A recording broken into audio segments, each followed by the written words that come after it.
fragt dann, ob wir die Präsentation kriegen können, statt einfach zu reinschreiben. Alle drei? Ja.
So, hallo, ich begrüße Sie, ich begrüße euch zu unserer Gesprächsrunde mit Eric Powell, dem Zeichner der Comicreihe The Goon, auf Deutsch bei CrossCult, im Original bei Dark Horse.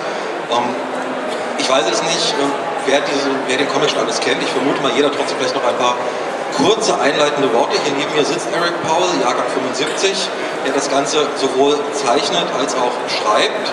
Und der Goon, das ist... was man über die Figur wissen muss, ist ganz kurz gesagt, weil der Name sagt eigentlich schon alles im Original. Das heißt so viel wie Schläger, es heißt aber auch so viel wie Trottel. Das ist ein Schimpf, also ein sehr negativer Name für diese Figur eigentlich. Und es trifft aber auf diesen Goon zu, er ist kein Held, er ist auch nicht wirklich ein Anti-Held, er ist einfach nur ein sehr schlagfertiger Mensch, der sich seinen Lebensunterhalt damit verdient, Mafiaschutzgelder einzutreiben und sein Viertel sauber zu halten. Das ist in seinem Fall nicht ganz so leicht, denn in seinem Viertel gibt es nicht nur die Mafia, in seinem Viertel gibt es auch Zombies und es kommen regelmäßig diverse andere Monstren zu Besuch, die dort auch für Ärger sorgen. Godzilla-ähnliche Monster, riesige Affen, was man alles kennt. Trotzdem ist es kein ernstzunehmender Monster-Comic. The Goon ist kein Comic, wo man jetzt davor sitzt und quasi gezwungen ist, dieses Monster furchtbar schrecklich zu finden, sondern es ist eine Art Komödie. Es ist eine Metakomödie, in der Eric Powell alle möglichen Genres, die ihn selber beschäftigen, die ihn selber interessieren, vermischt, indem Mafiosis gegen Zombies kämpfen, Cowboys gegen Trolle und indem es telepathisch begabte Seehunde gibt. Es ist also eigentlich so ein Pulp oder Trash in the Mix, wenn man das so sehen will. Daneben, was an Eric Powell vor allem auffällt, ist, dass er grafisch unglaublich versiert ist. Es sind sehr ruhig erzählte Comics, zumindest in dem Sinne, dass die Actionsequenzen zwar brillant herausgearbeitet sind, aber sie nicht Die will da nicht explodieren vor dieser Wucht, sondern er erzählt klassisch Panel an Panel und lässt auch die Figuren miteinander reden. Er ist ein großer Künstler des Dialoges, auch des witzigen Dialoges. Und für ihn selber, für Eric Powell, ist Raccoon letztlich sowas wie ein amerikanischer Traum. Er hat die ersten Hefte bei Avatar Press veröffentlicht, das hat ihm nicht gefallen, dann hat er das Ganze in Eigenregie veröffentlicht, wurde daraufhin, nachdem er da sehr viel Geld reingepumpt hat, von Dark Horse entdeckt und inzwischen ist es so, er kann von Raccoon leben. Er hat inzwischen einen Filmvertrag in der Tasche mit David Fincher, er schreibt auch das Drehbuch für diesen Comic und über alle diese Sachen werden wir mehr oder minder gleich reden. Eine kurze Anmerkung von mir. Wir werden dieses Gespräch auf Englisch führen. Es wird keine Übersetzung der Fragen und der Antworten geben. Was als Service angeboten ist, wenn Fragen aus dem Publikum sind, dann ist das gerne gesehen. Und wenn jetzt irgendjemand meint, er kann nicht gut genug Englisch, dann die Frage auf Deutsch stellen. Ich übersetze das dann an Eric Powell. Das nur als Vorbemerkung. Gut, und I welcome Eric Powell. Hi, nice to be here. Fresh from the United States. Or not so fresh? Not so fresh. I mean, you're just a little tired. spoiled right now. Yeah, you're really tired. You did a lot of interviews the last days, I've heard. Yeah, we've done quite a few. It's been fun. Went to Nuremberg yesterday and a shop signing and a few interviews. Could see a little bit of Germany. It's fun. I haven't been here before, so it's interesting. I mean, I'm the interviewer. Do you feel famous? No. No one knows who I am back home, so it's fun to kind of come to conventions and festivals like this, and people, ask me to sign their books. But then I go back home, and there aren't a lot of comic readers where I live, so they don't really care who I am. Where do you live? I live in Tennessee, just outside of Nashville. So you're sort of redneck? Well, a little bit, I guess. So you're just living on a farm or on a farmhouse? Not really. It's out in the country, but it's not really a farm. But you're a rural guy. Yeah, that's where I grew up. Small town out in the country. So here in big Frankfurt and overwhelmed by people. It's fascinating. Your first German edition has been published a year ago. And now you're almost famous, I might say. You're doing lots of interviews. You're here as a special guest. Are you surprised by it? I've been surprised by the success of the books from the beginning. This was something that I really just did for myself. I just wanted to create something where I could draw the things I like, monsters and kind of film noir, big tough guys, and never really thought that it would go anywhere. So I'm very surprised by the success it's had in the U.S. and very surprised and thrilled that there are now German editions. There is one famous monster in US comics which I think I miss. It's the Nazi.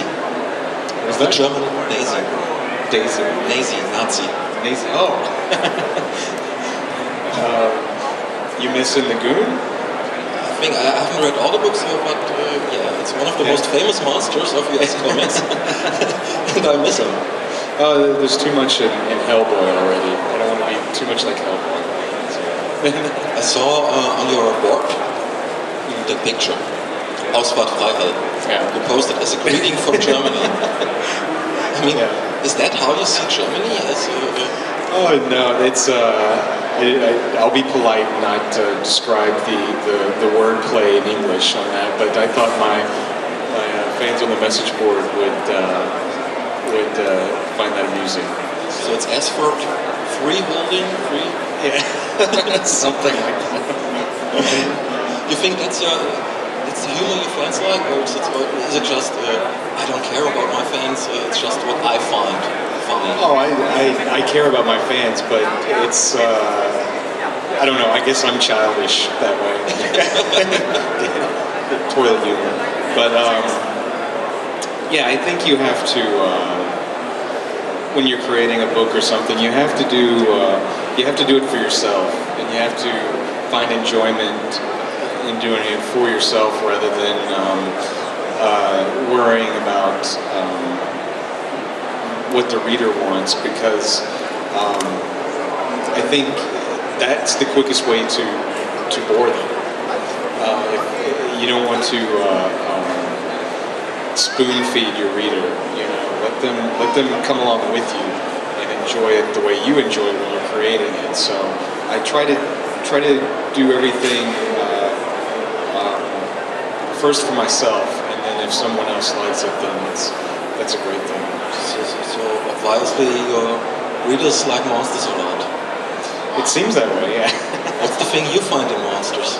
I honestly don't know.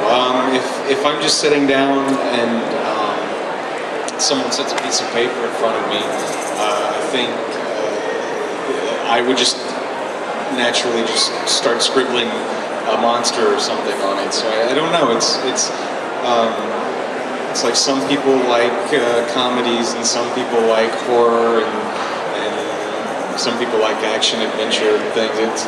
It's just something that it's like music. Some people, like rock, and some people like classical, and it's just something that's in you, that you're kind of drawn, whatever you're drawn to. But there's that strong tendency in US comics on just doing stories where some people beat some monsters. There's Hellboy, we have those gorilla comics by DC and such things. It's strange. I think it's fun to draw. That's why. Is it fun? Is it fun? I'm not an artist. Is it fun to just draw in the face monster? For me, it is. I enjoy it. You work out frustrations that way. And it's especially Dark Horse. I mean, there's Hellboy, who's essentially doing the same thing as just with other monsters. Yeah, well, Hellboy is slightly more serious, I think, than Lagoon, but Mike Mignola and I both have, I think, the same sensibilities in what we enjoy in our comics. We like dark atmosphere and lots of action and monsters and fights and things like that. Do you think when Dark Horse wanted to publish you, they were looking for a second Hellboy? I don't think so. I think actually I think they were drawn to the humor in the comic a little bit more, and they were looking at it more as something different they could release as a humor comic rather than another kind of supernatural action comic like Hellboy. When I am reading the Goon, I think, where are his inspirations? And when I see all those monsters like Godzilla and such things, I think you are a guy who just watched too many movies. Is it true? Yeah, I think so. There are a lot of spoofs I do of movies in the comic. I did one of The Birds, the Alfred Hitchcock movie The Birds, and there's quite a few lines of dialogue. I did A Christmas Story, and there's quite a few lines of dialogue taken from It's a Wonderful Life, the Jimmy Stewart movie. So yeah, I use a lot of that in the comic. But you're doing it in a strong, fun-only way, especially in the first issues. It's your monsters come, slay, fall. It's just it's for the fun of it. Aren't you interested in say more complex figures? Say Godzilla was a father complex. I don't know if I don't want to get too pretentious with the monsters, but I do like to mix up the stories a bit. The earlier issues tend to be strictly comedy, but with some of the later work, I've done some slightly more serious stories. Like there's a vampire story. I think in the newest volume that was released here, there's a vampire story that's got a little bit of a solemn tone to it. So I like to mix it up just a little bit. It has to me some sort of very classic approach. I don't know if you know these early horror comics from, especially those Marvel things Jack Kirby did before he did all those superheroes. It reminds me very much of these comics where we also have those big monsters, those good heroes in that cases. Are you inspired by these comics? Yeah, I'm definitely the Jack Kirby giant monster comics are definitely an inspiration, but I also try to mix that with other things. I'm very inspired by the EC comics and those artists, the Jack Davis and Wally Wood. Will Eisner is a big influence, and so I draw from a lot of different backgrounds there. What you just mentioned, you mentioned that Jimmy Stewart. There's a lot of classic Hollywood in it. I mean, you have those bar scenes, the bar singer in the jazz band. She's called Irma. It's not you are. It's sort of contrast. I mean, those films are very romantic, very screwball comedies. And it's complete position to those monster movies. Well, I don't want to. I think it would be very boring if I set out to just make the book like a classic horror film or a classic film noir, where it's either about just the monster or just some detective or something who is helping out some femme fatale. That's why I like crossing the genres so much and having there's a little bit of science fiction in the comic and a little bit of film noir and horror, and I think it's the combination of those things that keep it interesting. And I don't want to get into too much parody. I want it to actually have some life of its own. I just told the audience what a good writer of funny dialogue here. And it's reading the Goonies. There's those action aspect, and there's the Goon and Frankie standing aside and doing funny dialogue. Is it hard or is it easy for you to write those screwball dialogues? I think the dialogue is one of the stronger things about the book, and it's one of the things I enjoy doing the most, because once I've worked with these characters so long that really I just drop them in a situation, and then I can just imagine what they would say to one another, because it's almost like friends. Like if you had a friend and something strange happened to you, and you automatically think, oh, I know what he would have done in this situation, what he would have said there. So yeah, it's one of the things I enjoy the most, the interaction between these weird, strange characters. What I find interesting, or what I find hard to imagine, is that you're completely autodidact. You've learned the drawing by yourself. You worked in a tattoo parlor, in a tattoo shop. Oh no, I did some design work for a tattoo artist once. Actually, before I was doing comics, I painted motorcycle helmets. I worked in an art store. I did any kind of freelance art that I could to make a living, and so I could keep attempting to establish myself in the comic book industry. But yeah, I didn't go to school. For the most part, I would just look at art books and look at somebody's technique and their style and study it, and practice enough and try to figure out how they did it until I developed my own. Designing tattoos seems to me like one of the most boring things an artist can do. There's a lot of skulls, half-naked women. It's not that you as an artist, I mean, you did it just for the money, right? I'm sorry? You did all those tattoos for the money, or were you really... Oh yeah, no, they were for the money. I did anything I could do to just get by, any type of freelance work. I did some T-shirt designs and any little thing I could do to keep drawing and in order to make a living. And your first comic job was a monster comic too, if I'm not wrong. Yes, it was. It was about I don't remember the exact story, but something about some giant monster from another planet or something.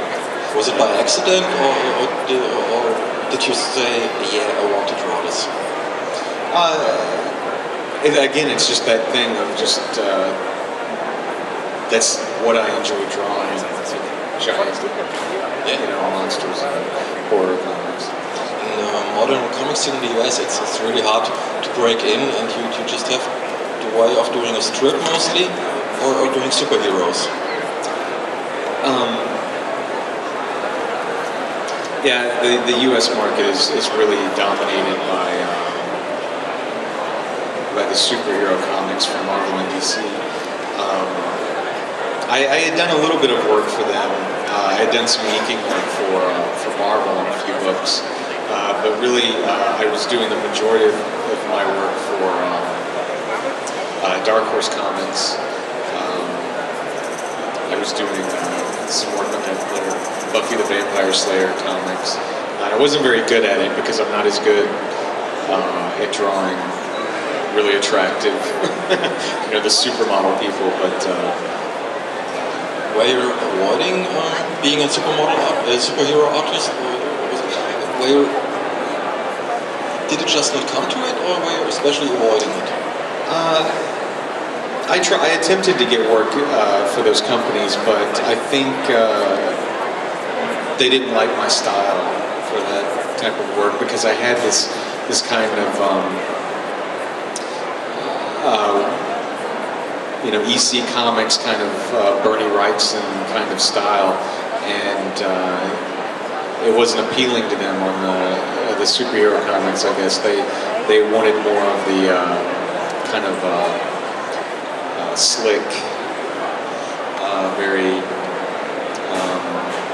almost an aseptic kind of artwork on those books. So I had a really hard time finding work there. And now they keep asking you. They ask me, every once in a while they'll ask me to do a project. For the most part, unless I feel it's something I would be very good at, I usually turn them down just because I'm so busy working on the Goon. Looking at especially at your early artwork, I sense a lot of Jeff Smith in it, the artist of Bone. Oh yeah, I'm especially in the monsters. Yeah, I'm a big fan of his work, and he has been a huge inspiration to me. Just working in the industry and being an artist, not just with the art, because he is one of the guys. He's probably the biggest U.S. creator not doing a superhero comic, and I always looked up to him, and he's always been an inspiration to me, and showed me that you can be successful in comics without having to do a superhero comic. It's fascinating because you had almost the same career as him. You were both those indie self-publishing guys, yeah, who went famous and get a lot of money by it. Is self-publishing and is indie the way for American artists? Is it what you say it's the best you can do? It depends. It's a huge financial risk to self-publish a book because you have to put so much money into it for the printing and the advertising and marketing and everything that if your book doesn't sell well, you've lost, quite a bit of money. So for someone to self-publish, it's very difficult for those reasons. I would actually tell anyone to, if they wanted to put out a book, to try to find a publisher first, because you could go broke trying to do that.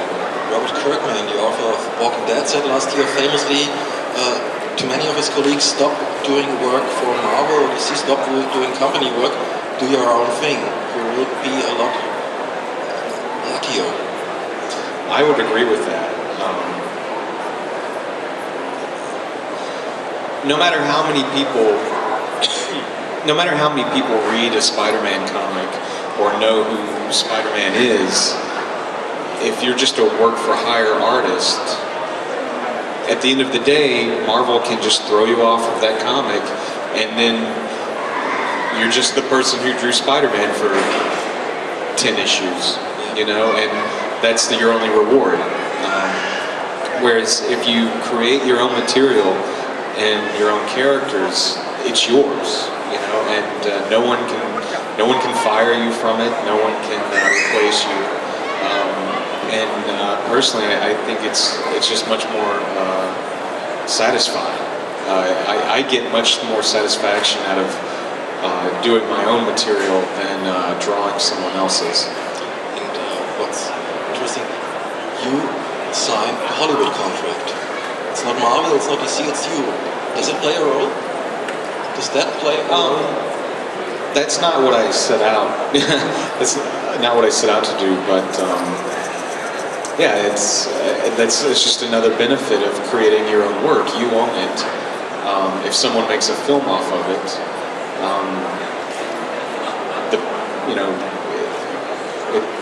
it's yours. And you don't have a publisher who owns the characters using your work and without you getting the reward. But don't you see some sort of danger in people who say, okay, I do my own stuff, I do my indie stuff, and I just do it for the Hollywood contract? Well, yeah, but I think you run the risk of that in every entertainment medium, there are people in the music industry that, they're just a product. Some executive said, oh, we need a girl band, so they get 5 girls together, and then they're on the cover of the Rolling Stone magazine or something, and they're famous, but they didn't do any work to really get there. But I think that's the risk you have to run. I think more often than not, you will get people that seem to be successful at something are the ones who have the drive and the motivation to do it for the right reasons. And with comics, it takes a level of dedication to really establish yourself, because you have to stick with it, and you have to constantly practice, you have to constantly draw to get better. And I think anyone who would set out just to make a comic because they think, oh, well, I'll make a movie off of this, they probably wouldn't have the dedication in the first place to make a comic good enough for anyone to consider for a film anyway. The US market is constantly declining, the US comic market. Don't you see a danger in that? Or how do you deal as an artist with that much higher risk, or the constantly growing risk of publishing? Well, in the US, I see the market shifting. It's going from the small comic shops to graphic novels and bookstores, and I think that's a good thing. I think we're actually beginning to be legitimized a little bit and not looked down on so much, because people are starting to see that there are other genres out there, and it's not just about superheroes. There are comedies and action and horror and romance and every other every other type of genre you can think of are being done in comics, and not just for children. And I think we're slowly starting to establish that. And even though the superhero market might be declining, I think everything else is kind of creeping up a little bit. Let's talk a little bit about Hollywood. I know that story from Jeff Smith. He told once how at 7:30 p.m. I think a telephone rang and it was Hollywood, and 10 minutes later he had $1 million more. How did it happen? How did it happen with you? How was your story? Dark Horse Entertainment and I were approached by Blur Animation. It's an animation studio in Los Angeles about doing an animated feature film. And I liked the idea, but I was a little worried about how a U.S. audience would feel about an animated film that wasn't geared towards children, because for the most part those types of films aren't very successful. But David Fincher actually was doing some work with Blur, and he found out about the comic and read it and really wanted to come on board and produce it. And after I met with Blur and David Fincher, and they showed me some examples of the animation, and told me how much they really wanted to make a faithful film based on the comic, I got really excited about it and decided that I wanted to go with them. How deep are you involved in the production? Yeah, I'm very involved in the production. I'm writing I've written the screenplay, and I'm going to be a co-executive producer on the film, and so they're keeping me very involved and very much in the loop with all of the decision making in the film. What does it mean in your case, being a co-executive producer? It just means I get a vote. If there's 4 of us in the room, I have a 4th of a vote, because it's kind of split up between David Fincher and Blur and Dark Horse Entertainment and myself, that we're all in the decision-making process when we're putting the film together. You're writing the script? Yes. Is it original or is it an adaptation? It's a little bit of both. It takes a lot of the material from the comic and kind of compacts it into a format that will work as a feature film, because the comic is kind of episodic, so it doesn't lend itself to a straightforward adaptation the way like Sin City would, because Sin City, they literally, panel by panel adapted that book. The Goon wouldn't work that way, so I'm taking elements from different stories in the book and put them together into a story that would work in a film format. Do you change the things? Sorry? Do you change some things? Just for timing, just to work in the context of a film. Some things had to be changed a little bit, but for the most part, the characters are all the same. It's the same. I actually, when I sat down to write the script, I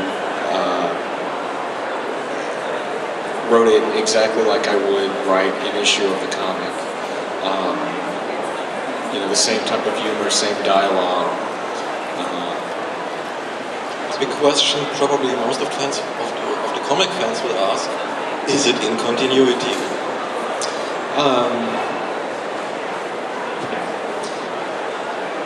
Yeah, well, like I said, though, it's something that you have to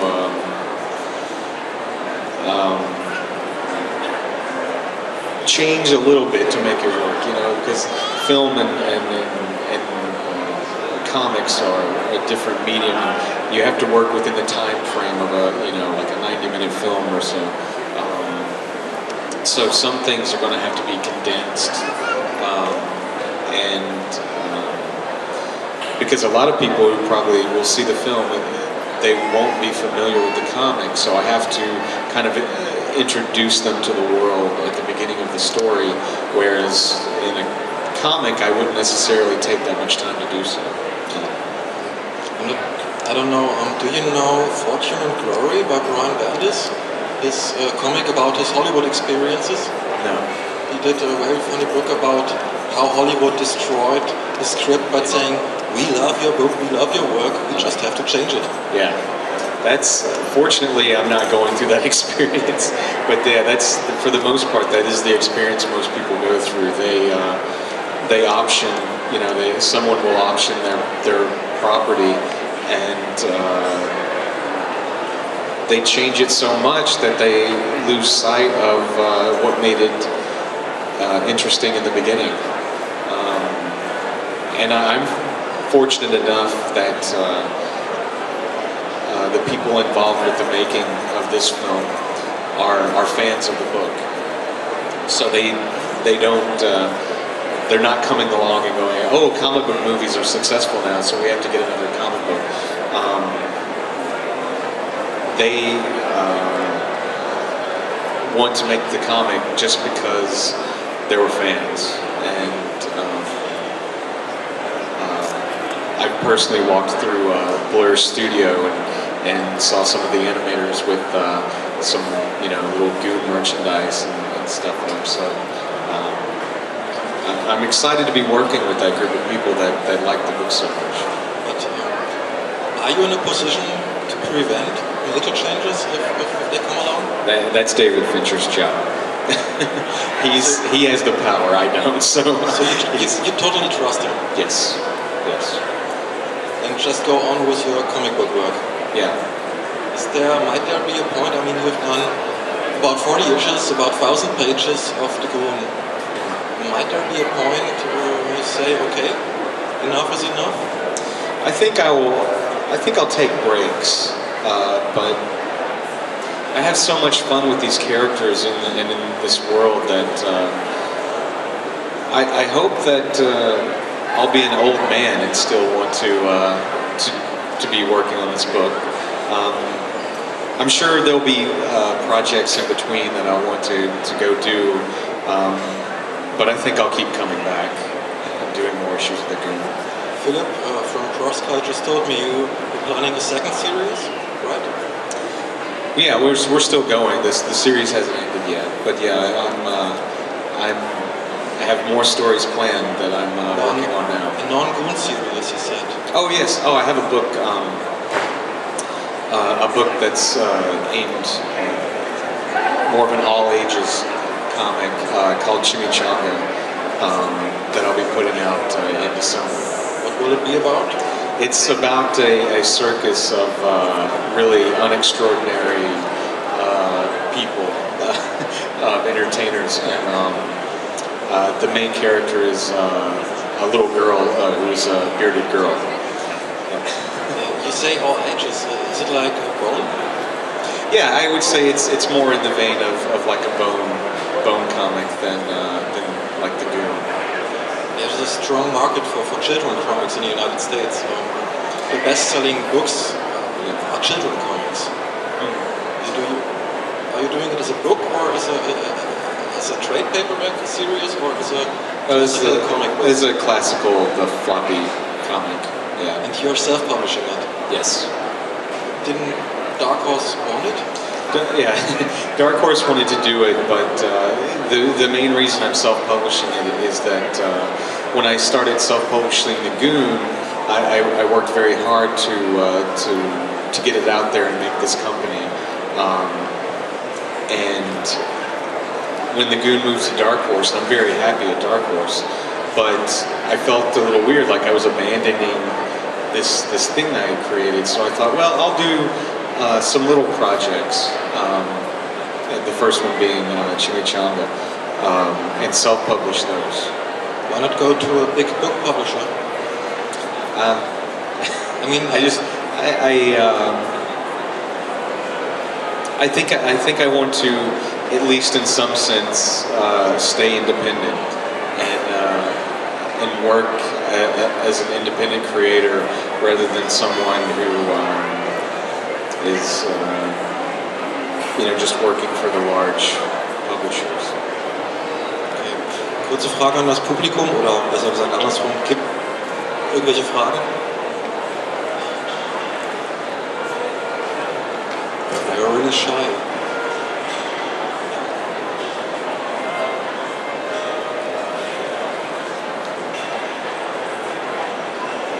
I really enjoy the group, especially the one with the elbow. Can I expect it sometimes in the future? I'm sorry? Can I expect it sometimes in the future? A collaboration with Mike Minola, perhaps? I wouldn't say no. We've talked about it. We both have to find the time. Every time I mention it, we think about it. But he's doing his projects and I'm doing mine, so we have to find the time that we both could fit it in. Andere Fragen, wo schnell ich stehe? Okay, ich entweder. So, if there are no other questions, last chance. I tell to free. No, I just say thanks to Eric Powell for doing his 50 seconds interview this day. Thank you for having me. I really appreciate it. Have a nice day.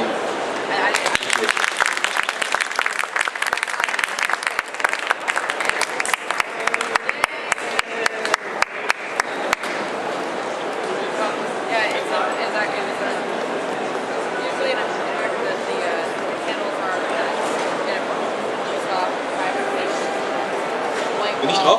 Noch kurz der Hinweis, Eric Powell signiert auch gleich in dem Signierbereich hier um die Ecke, was genau unser Boden interessiert ist.